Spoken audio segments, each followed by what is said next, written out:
So this is a quick little video on how to get your Google form to send its content to a spreadsheet.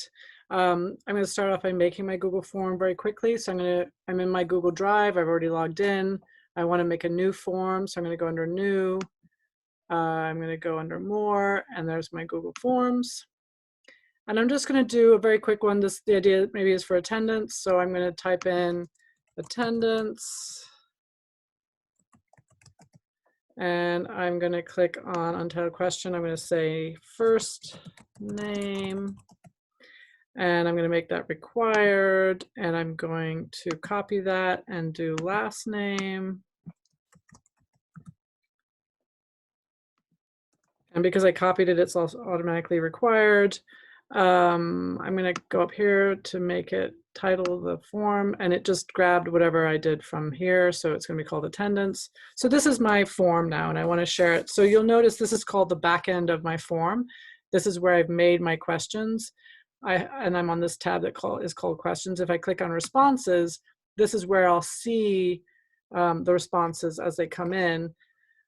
So I'm going to go out and I'm going to see a preview of it so I can actually respond. So if I go to the preview and I put in my name is Nell and my last name is Eckersley,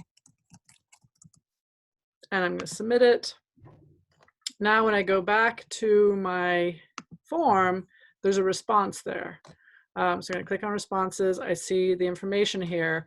I don't want it from here though. I would like to get it in a spreadsheet. So you see this little icon here for spreadsheet. When I click on that, I can either create a new spreadsheet, which is what I want to do because this has never been done before, or I could collect it to an existing spreadsheet. So if you wanted this data to go into something that already exists, you could have that option too. But generally, I find that I want to create a new spreadsheet.